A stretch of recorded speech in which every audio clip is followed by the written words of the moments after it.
Let me tell you something that most people never admit out loud. Some children never really got the chance to be children. They learned to stay quiet when others argued. They learned to take care of people older than them. They learned that crying didn't fix things.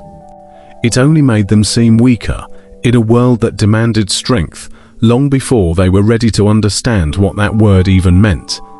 If you've ever felt like you were forced to grow up too fast, you know this story already. It's written into the way you apologize too much, the way you overthink before speaking, the way you find yourself caring more about others' comfort than your own peace. You may not remember exactly when it started, only that one day you were laughing without worry, and the next you were carrying a weight no one could see. For some kids, childhood ends the moment they realize no one is coming to fix things. That's the moment they become their own parent, their own protector, their own emotional anchor. It's subtle at first. Helping a parent calm down, comforting a sibling, solving problems adults should have handled. But over time, it becomes identity. It becomes survival.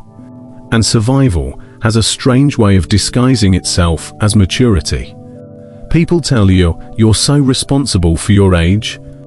They call you strong, independent, wise beyond your years. But what they don't see is that those traits weren't choices. They were coping mechanisms. Every compliment hides a quiet ache. The longing to be carefree, to be silly, to be held, instead of holding everything together.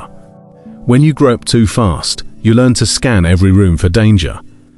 Emotional danger, conflict, disapproval. You become hyper-aware of people's tones, their moods, their silences. You learn that peace is fragile and that your job is to maintain it. You become the fixer, the mediator, the emotional sponge. You soak up everyone's pain and rarely let your own show. And over time, that becomes exhausting. You begin to confuse calm with safety, silence with love, and control with worth. Because as a child, control was the only thing that made you feel safe. You couldn't control your environment, so you tried to control yourself, your words, your emotions, your needs. You became small, quiet, agreeable, not because you wanted to be, but because it felt like the only way to survive. You grew up watching others fall apart, and no one showed you that it was okay to fall apart too. So you learned to hold yourself together no matter what. You learned to smile when things hurt. You learned to say, "I'm fine," when you weren't. And even now, as an adult, that pattern follows you. You might find it hard to relax around others. You might over-explain, over-apologize, over-perform. You might find it almost impossible to rest because rest feels unsafe. Stillness feels suspicious. Your nervous system never learnt the difference between calm and danger. It learned that quiet moments are just the pause before something breaks again. And so you live on alert, even when nothing's wrong. That's what happens when you grow up too fast. Your body never learns that the storm is over.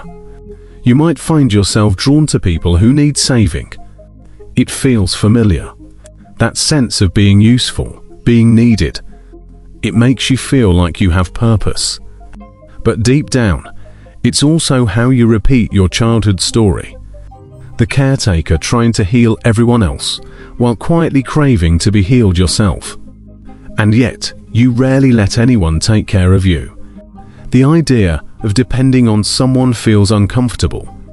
Love feels safer when you're the one giving it, not receiving it, because to receive means to trust. And trust was never something you could afford to give easily. You might also notice that joy feels complicated. You laugh, but part of you feels guilty for it. You celebrate small things, but struggle to fully feel them. It's as if some part of you is waiting for it all to be taken away again. That's the residue of early responsibility, when happiness was always temporary, and safety was something you had to earn. And then there's the loneliness, not the kind you fix with company or conversation. It's deeper. The loneliness of someone who's always been emotionally self-sufficient. You can be surrounded by people and still feel like you're holding something they'll never understand. Because how do you explain that you became an adult in a child's body? That your mind learned to manage, to protect, to predict, before it ever learned to just exist. Some nights you feel it more strongly. That ache for a version of yourself that never got to be. The little kid who didn't have to be strong, who could have cried without shame, who could have made mistakes without fear of consequence. That child still lives inside you, waiting, hoping that one day you'll let them come out again. But the truth is, even if you've grown and healed and learned how to function, some part of that early loss always lingers. It shows up in your relationships, your perfectionism, your anxiety, your constant drive to be enough. You're not chasing success or validation. You're chasing safety. You're chasing the feeling of finally being able to exhale. When you grow up too fast, you don't just lose your childhood. You lose the freedom to be imperfect. Every mistake feels dangerous. Every failure feels personal. Every time you let someone down, it echoes through all those years of being the one who had to hold it together. And that's the most invisible part of it. People see your strength, but not the cost of it. They see your composure, but not the fatigue. They admire your independence, not realizing it was born from necessity, not choice. Growing up too fast teaches you how to function, but not how to feel safe while doing it. You become an expert at surviving, but a beginner at living. And when you finally enter adulthood, you notice that something's missing. A softness, a spontaneity, a sense of wonder. You can't always name it, but you feel it when others laugh easily or trust effortlessly. You feel it when people seem carefree in ways that make no sense to you, because your brain never learned that safety doesn't always have to be earned.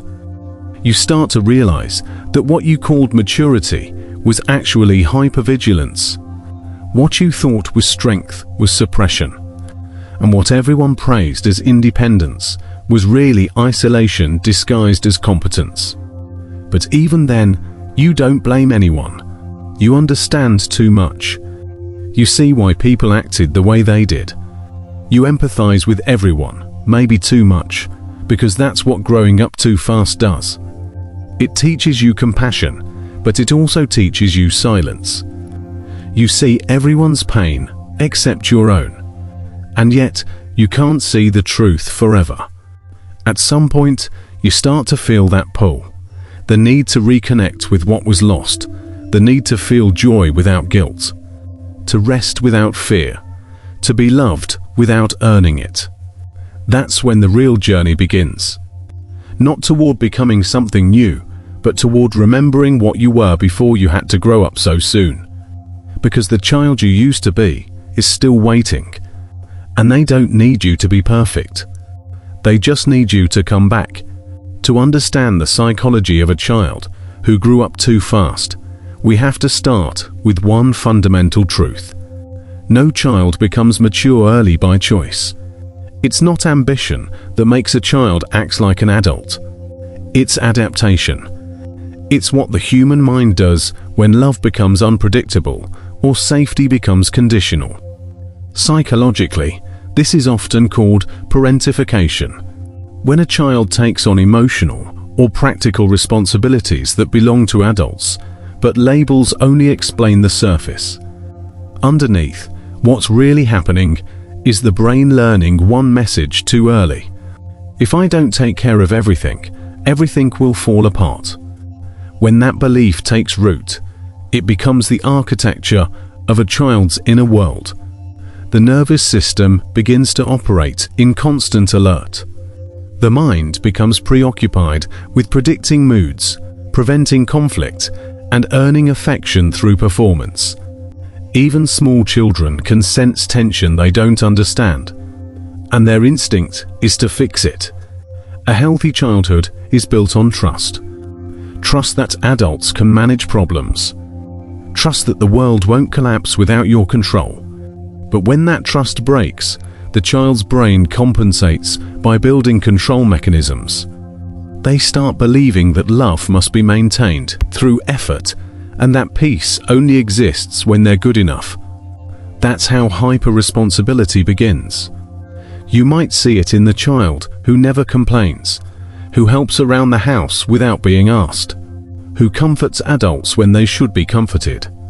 On the outside, it looks like maturity, but inside it's fear. Fear that if they stop holding things together, they'll lose the little stability they have left.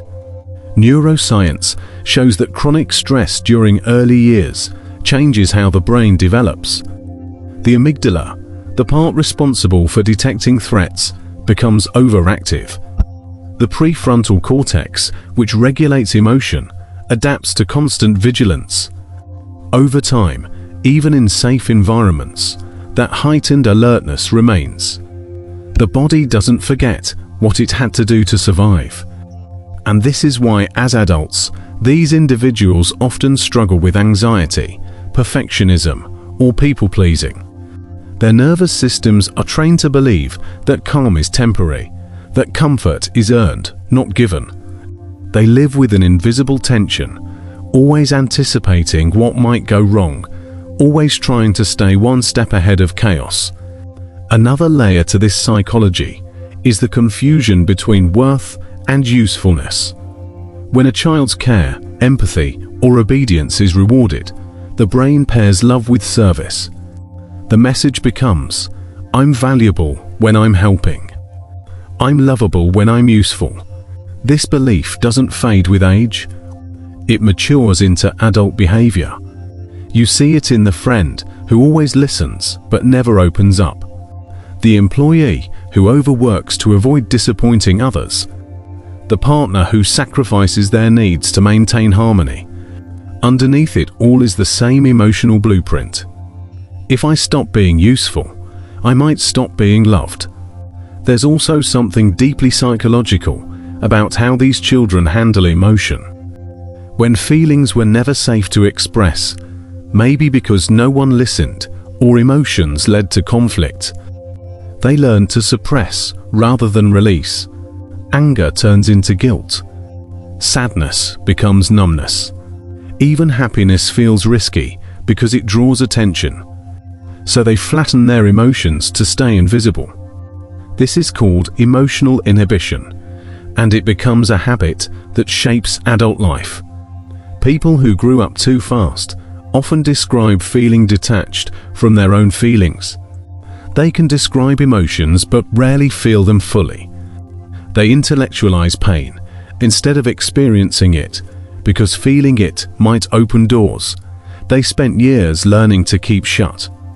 And then there's attachment. When childhood love was inconsistent, sometimes warm, sometimes distant, the child's brain learned to adapt through what psychologists call anxious attachment. That means constantly scanning for signs of withdrawal, rejection, or disappointment. It's not paranoia, it's pattern recognition. The brain remembers instability and mistakes it for normalcy. That's why, as adults, they often oscillate between closeness and distance. They crave connection, but fear dependency. They want to trust but anticipate betrayal. It's a push-pull dynamic that feels confusing, but it's really just a reenactment of old survival patterns. Every adult who grew up too fast carries two selves inside: the mature protector and the forgotten child. The protector handles life, pays bills, manages emotions, solves crisis. The child, though, remains stuck in time, still waiting to feel safe enough to play. Most of the inner conflict in adulthood happens between these two parts. The protector says, "We have to stay strong," while the child whispers, "I just want to rest." And sometimes the protector wins for too long. That's when burnout happens. Emotional exhaustion from constantly being the responsible one. The person starts to feel like life is something to manage, not experience. Even joy feels like another task. But here's the thing. Even though these behaviors were born from pain, they're also evidence of resilience. A child who grows up too fast is a child who found a way to survive when they shouldn't have had to. Their empathy, their maturity, their awareness, these are incredible strengths. The problem isn't that they developed them. The problem is that they never learned how to turn them off. So, what happens psychologically when they finally reach adulthood? They often experience what psychologists call delayed adolescence. Not in the childish sense, but in the emotional one. Because they skipped parts of childhood, they enter adulthood with unmet needs resurfacing. They may start craving freedom, play, or exploration. They may rebel against routines they once followed perfectly. It's not regression, it's recovery. It's the psyche trying to reclaim what was lost. At the same time, they may also struggle with identity. When your sense of self was built around being who others needed you to be, it's hard to know who you are when no one's asking anything of you.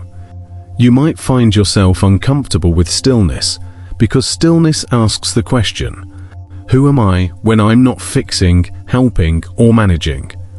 That's the silent crisis of those who grew up too fast, not knowing where duty ends and self begins. And yet within that confusion, there's something profoundly human.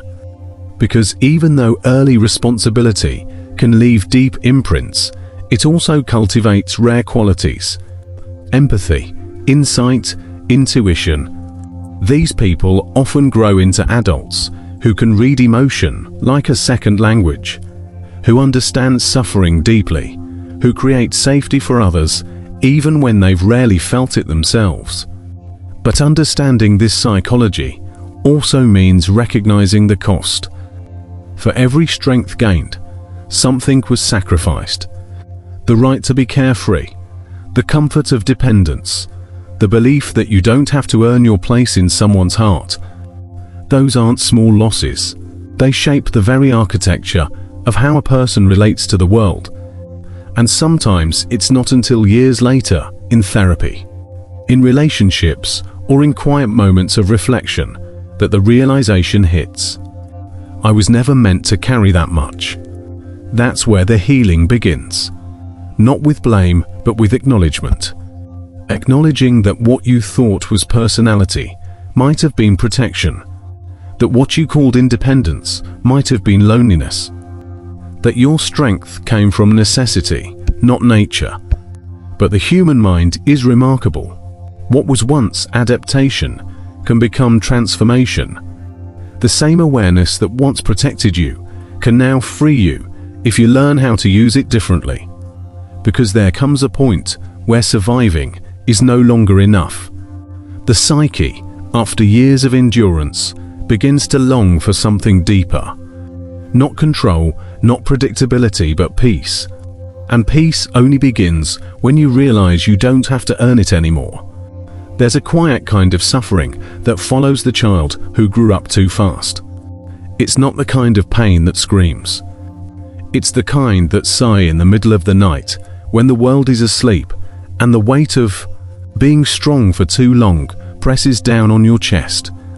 It's the kind of pain that comes from realizing that you spent your childhood preparing for survival instead of living.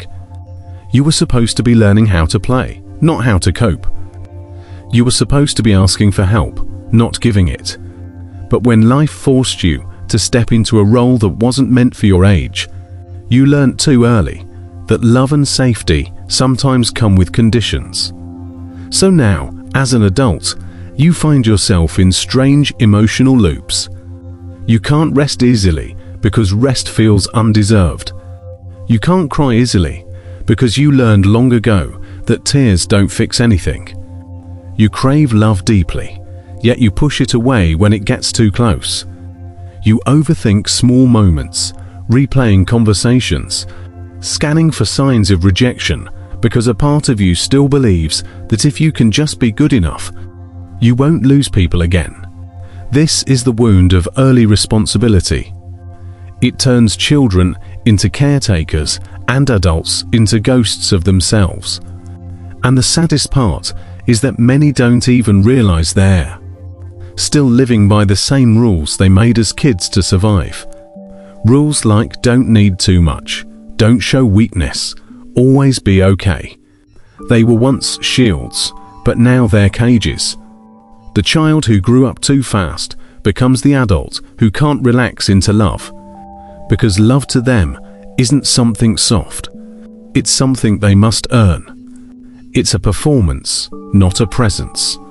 Even in relationships, they often feel like outsiders, like they're watching life happen from behind glass. And when they do finally allow themselves to trust, it's fragile. One misunderstanding can trigger the old fear that everything stable can vanish in a moment. You see, growing up too fast doesn't just steal your childhood, it steals your sense of safety.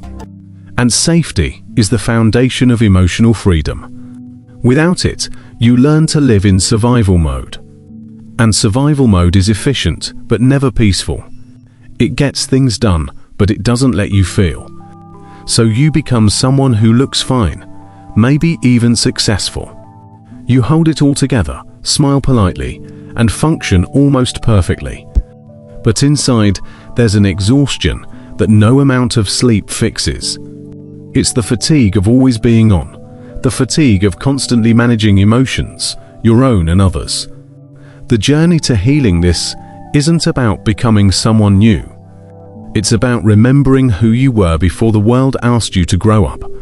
The real you, the one who used to dream without fear, laugh without control, and believe without calculation, is still there, waiting underneath the layers of responsibility and restraint.